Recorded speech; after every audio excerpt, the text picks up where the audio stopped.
Bonjour, brand connoisseurs, and welcome to the Art of Branding podcast on the Team SDG podcast network. So, Sab, rate your day with minimal context. And I'm going to say I'm going to be at a 1 today because my co-host is actually not here with me, and it breaks my heart, which obviously is the first elephant in the room. But the second elephant in the room, and this is me just, getting straight to the point, diving right in, would be the fact that I have an absolutely incredible woman, friend, and our VP of Ops sitting right next to me, Isabel Martinho. Did I butcher that? Rough. The Portuguese are cringy. Wait, how do you say it? Okay. It's Martinho.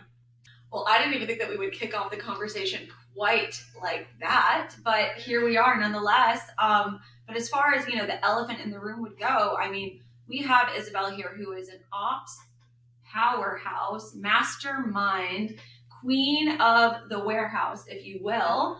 And she's working in not only a very male-dominated industry, but a very male-dominated department. So I figured, not only to be able to sit down and have a conversation with you of seeing how you got to where you are, all the different things that you go through day in, day out, your journey here to SCG and at SCG.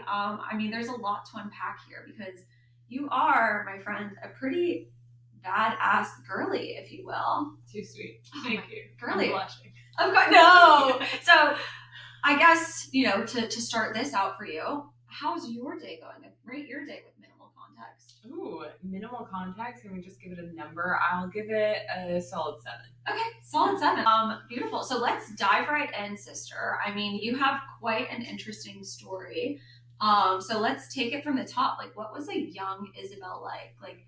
Take it from, as far as you can remember, as far as you want to go. Without getting too deep, a young No, Isabel. let's get deep. Let's pick it up. The bodies are in the backyard. So, a young Isabel, despite who I am today, it was quite a soft kid. I know, no one would guess this. In what way do you mean? Just a real emotional gal. But she's, overcome. She's persevered. She was almost held back in school a few times. We would have never known. Wait, so first of all, I would have never guessed that. What do you feel because she's very much so not that now. And as we progress in her story, you will very much so see that she is, you are emotionally intelligent, obviously, and emotionally in tune. But within meeting you for 5 seconds, I don't think anybody would be like, oh, she's a soft little buttercup. So what do you think, as a young kid and, in your earlier years and your early experiences, what shaped you or changed you to become strong, empowered woman? Strong, empowered woman. A good question. I think it's a lot of aspects. I think at the core, I was probably built a little bit softer, but I was definitely raised by 2 very strong personalities. We talked about culture. We've got Portuguese on one side. We've got Puerto Rican on the other. 2 hotheads. Anyone who are into astrology, both Scorpios. Lots of fire in the household. But beyond that, I definitely had a lot of experiences in the high school period, and I started college early, and I started community college at 16. And so I was out of the high school playing field altogether. And I think once you start working and talking and communicating with people who are 5-10 years older than you, you have no choice but to fake it or make it.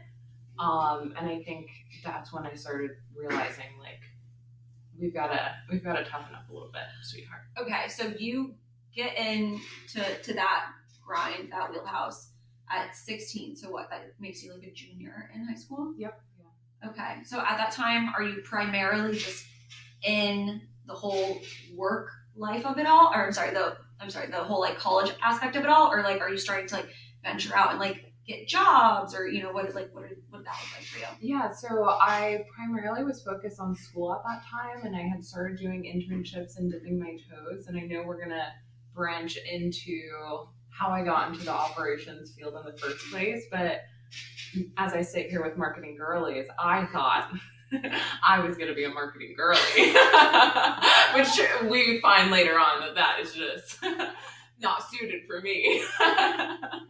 Oh my God, wait, that's actually hysterical. I know. So you thought that you were, which, to be fair, you very much so could be a marketing girly. You have that spice. You have that spice to you. You have that like creative like zest to you. But like, what was your first experience where you remembered like, okay, maybe I need to go into a different direction or whatnot? Like, what brings you to the ops landscape per se? I think the ops landscape I only discovered once I was actually starting my career and like moving through. Okay, things. so we're not there yet. We're not there yet. I would say I just remember being in college, like just pencil whipping tests and just kind of existing at school, just there to get a degree. And at no point did I feel extremely engaged by what was going on in the lessons around marketing. And it should have been a sign then that was probably not for me. And I remember in early college, our counselor made us go to shadow at basically a place of work in the degree that you wanted to. And I remember going to a marketing agency in Orlando, and I was like, yeah, they're behind a desk and like sending some emails and like snipping some things. I could do that, you know, like it seems cool enough. But at no point did I feel super like pulled towards that line of work. And I didn't know that until I actually started working. Okay.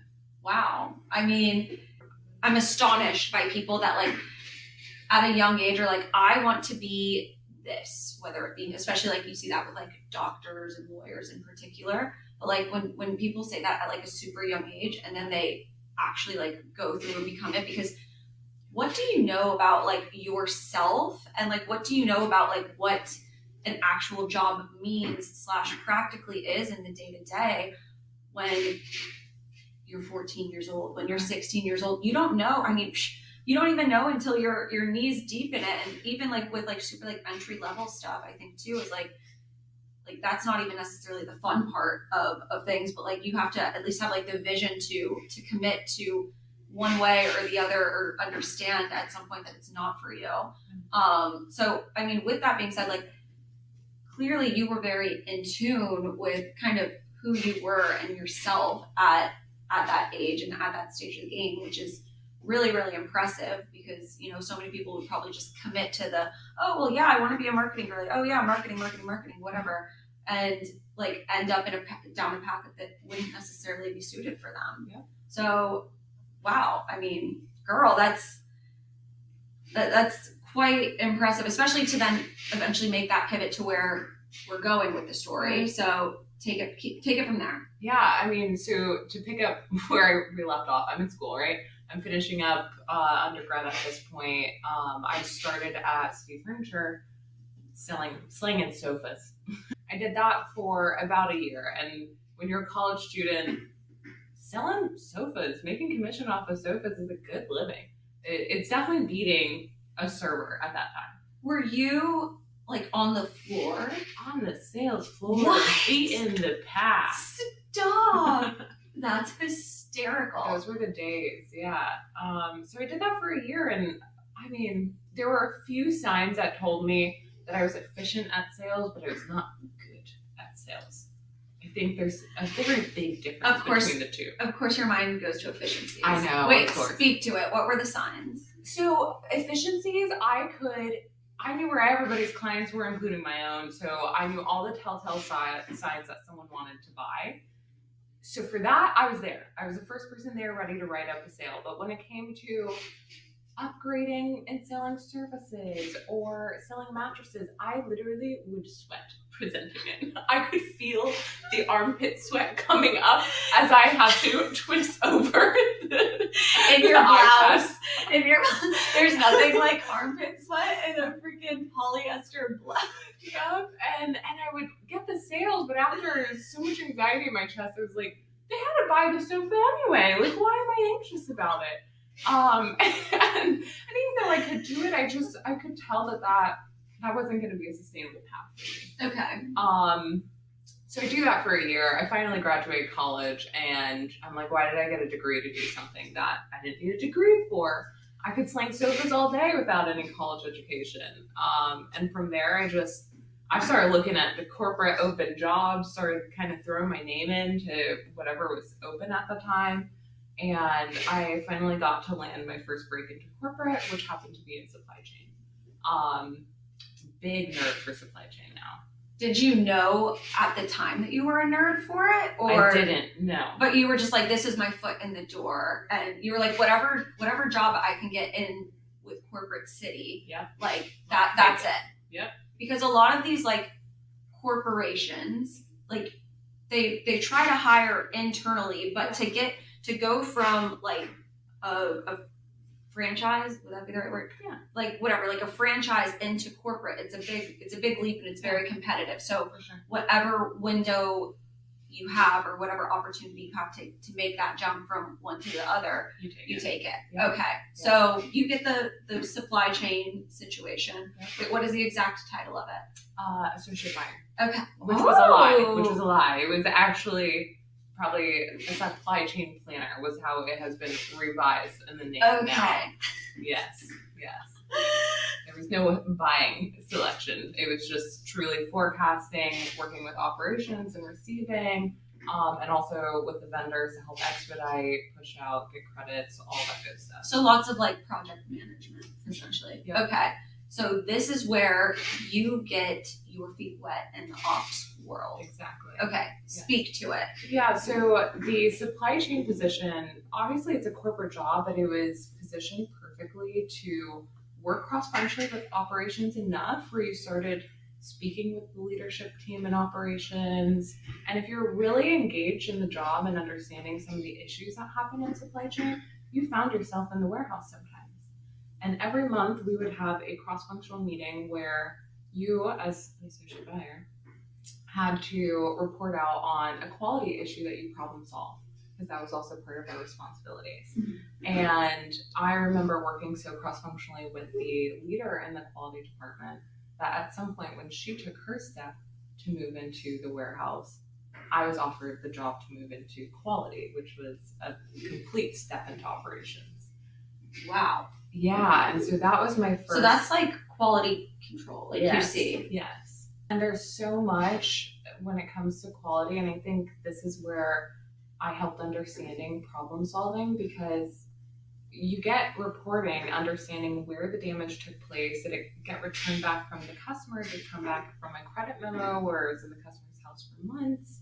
Did it get rejected before it went out to delivery? Like there's a lot of different aspects where you have to then find where the point of occurrence of the damage is taking place, and then problem solve where the root cause was. Because technically that's where it was pointing to, okay, so we have a bad assembly, and that's why it keeps getting rejected on the point of delivery, where it's something that you wouldn't find when you inspected it initially. It looked perfectly great.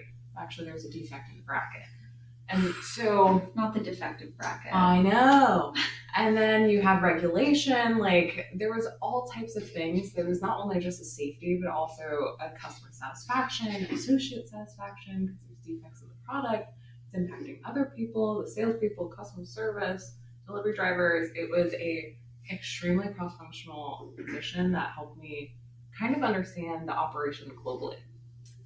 That makes sense, because the thing is, with ops in particular, is like what is ops? Ops is like a business, true. You know, like people throw around like ops as if it's like willy-nilly of like, oh yeah, ops, like whatever, but like ops is the function of the entire business. And so that can look a million different ways and paint it like, you know, people can paint it a million different ways, but like, I mean, when you're working, your business is the business of every department and how they have like a symbiotic relationship. Exactly. So when you're in a position like that, especially even like at like a lower level and whatnot, that's very much so like your first taste of what the whole business looks like. Most people know their business as it relates to their immediate department rather than as like the whole company. So this is like your first like, you know, step into that. So you become emphatic with it. Yep. Yeah. So I did that for about a year as well. You'll see this as a trend. Well, girl, you just get in and you get your feet wet. You get what you need out of the experience and you move on. Go off, queen. I'm in and out. Exactly. I'm just like a little sponge for the operations knowledge and then move to the next thing. So I did that for a year and then COVID happened. I know. And for COVID, for a retail company with brick and mortar stores, that means 90% of the revenue was cut off. Brutal. So what happens when 90% of the revenue gets cut off? 90% of the company got furloughed. And at that point in time, I was lucky enough not to get furloughed, but they looked at me and said, "You little girl, you're going to work in the warehouse just like the best of us." And so let me tell you, hands-on training, that's where it happened. They put me in customer pickup and I was loading cars up, all of them myself. What?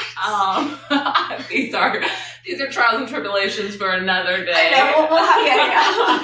We will not slander 2020 City Furniture. It was crazy. Those were there. They know. Oh my God, that's hysterical. Okay, continue. So that probably, we were in like furlough period for probably 6 months. And so I learned the ins and outs of, one side of the operation, which was more of the support functions. And at some point they needed more support on the delivery outbound side. And so they plucked me and they moved me over to delivery. And at that time I was functioning almost as a supervisor and doing the roles and responsibilities of a supervisor. And as things started to level back out, I went back to quality for a few months and then they said, "Okay, we're going to jump you from quality manager to senior manager and you're going to move over to managing the delivery operation." And at that time, we probably had maybe 80 delivery techs because we had furloughed a big portion of it.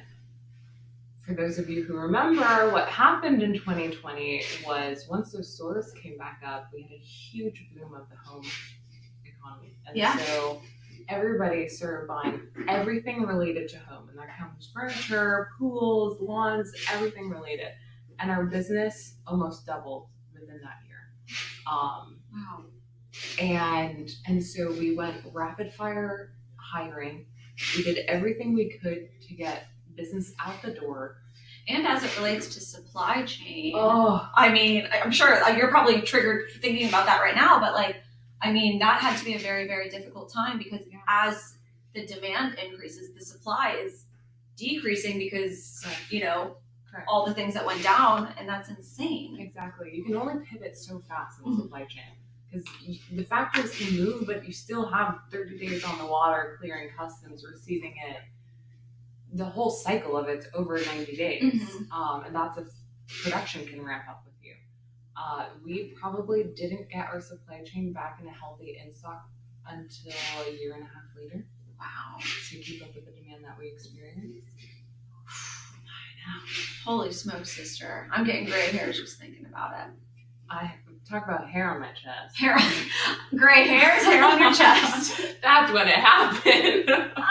The service role was no joke, but that was the biggest test on my leadership capabilities and my learning experience was in that role. Okay. Wow. So, with all of that being said, it sounds like that was obviously an extremely corporate business. City Furniture is a household name at this point. Yeah. So, transitioning from an environment like that into something where you are now, speak to the transition of how you got from there to here and your thoughts on just the stark difference in environment in general. Yeah. So it's funny, you can say operations, but like you said, what is operations? Vastly different things that we're executing here, size of products, and then obviously culture, company culture. So you come from the structured company culture and you move over here, which is a little more Wild West, go with the flow, which is great. And for my personality type, I love a good challenge. I love a good problem solve.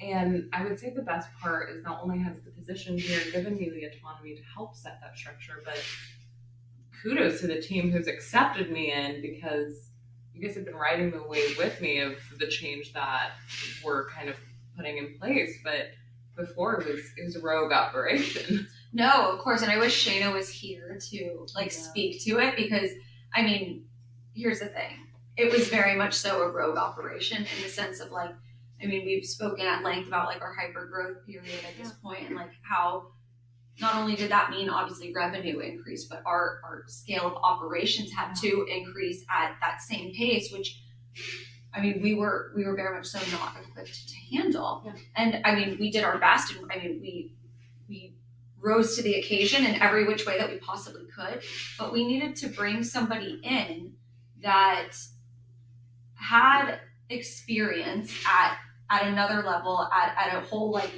a global visual of ops, because I think everybody up to this point, everybody had their own silos in which they were like very much so like they had visibility into, but we needed somebody to come in very, very high level to then work hand in hand with Shayna, a work wife, if you will, to put together like a plan that isn't necessarily even who we are today, but who we are going to be tomorrow, and put processes in place. Because I mean, you can be as transparent as you want, but like we very much so did not have any of that in place. Yeah.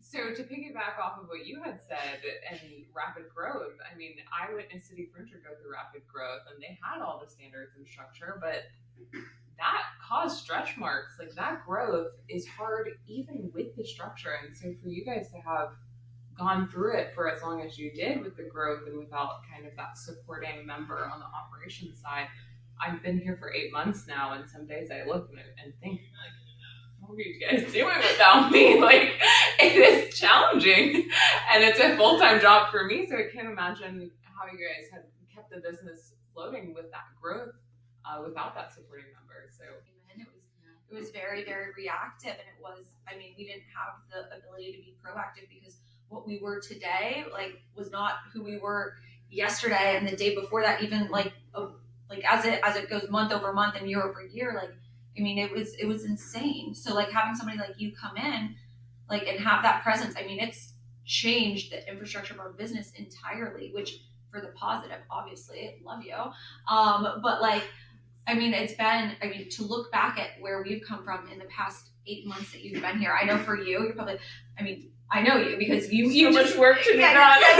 There's so far to go, but like we have come so far in such a relatively short amount of time because you've brought this structure in place. And I mean, you are in fact a very, very strong woman for doing so for many of reasons, which we could go into an entirely different podcast. But I think is really, really interesting and a piece to definitely like dive into. We don't have to go fully in the weeds with this, but like back to the elephant in the room of like, you are a woman in not only a male-dominated industry, but a very male-dominated department. So, like, how have you? And on top of that, like, let's be real, not to get into the age of all things, but like, you're a young queen too. Yeah. So, like you've come in here and you've commanded respect from day one. Like, how has that worked for you when the like cards are stacked against you? Yeah, that's a great question. And I think respect is a huge part of it. Like at the end of the day, it doesn't matter whether you're in a male-dominated space or just a leader. I think it all boils down to being able to gain the respect of your team. And you have to be a chameleon. Like you're not going to be able to service everybody the exact same way, or you're going to have a real 50-50 split of some that like you and some that don't. And so you have to tailor your approach to each. And I think working in a male-dominated space, the truth of it is that managing men and women, there's different triggers and things that they enjoy that helps motivate them. And also just being a leader that is willing to like roll up your sleeves and support the team directly. And I think being a woman in a warehousing space, in an operations space, is probably the first place that show like, oh, she's not going to be worried that she has her nails done or has a nice little outfit on. Like she's willing to. And she does have her nails done, and she does have a nice outfit on. I mean, she stays trendy, she stays hip, she stays up, she stays happening. It hasn't always been like this though. Like, yeah, just being willing to pick up the boxes and get your shirt dirty just like the rest of them, because that shows respect to the people who are doing that every single day, who don't get to feel glamorous. And just knowing that your bosses or your leader is there and willing to support in any facet, whether that means behind the computer or in the actual thick of the work in the warehouse, I think that goes a really long way. For sure. I think that you do a really good job at navigating both like the feminine and masculine energy, because like, I mean, that has to be a very difficult job for like most people wouldn't necessarily like be able to not only do but to excel at. And you've been able to navigate those waters, which I mean seems like seamlessly. I'm sure that there are those struggles that come with it, but like I mean you're doing an amazing job, and I think that at this point the company is so much better off obviously with you here. And of course, no, I'm like dead serious in the sense of like, you know, we continue to grow and we just needed there was a piece of our team that needed to grow, and that we didn't necessarily have anybody like locked in on there, and now you're here, and just we're continuing to set our sights very, very high. You know, what's next, all the things everything seems much more achievable now that we have like strategic planning in place. Well, we'll have to have you back on again sometime soon with Shay, because I mean she's going to be so upset that we had this episode without her, because I know she's been wanting to do exactly this conversation. But we'll definitely have to have you on again soon. And thank you for your time. I know you're super busy. I mean, girly, like to carve out some time on your calendar is absolutely incredible. So thank you. Happy to be here. Oh, girly, thank you. Well, thank you all for tuning in today. Make sure you like, subscribe, follow along, comment below your favorite part about the episode, and we will see you next week. Au revoir, brand connoisseurs.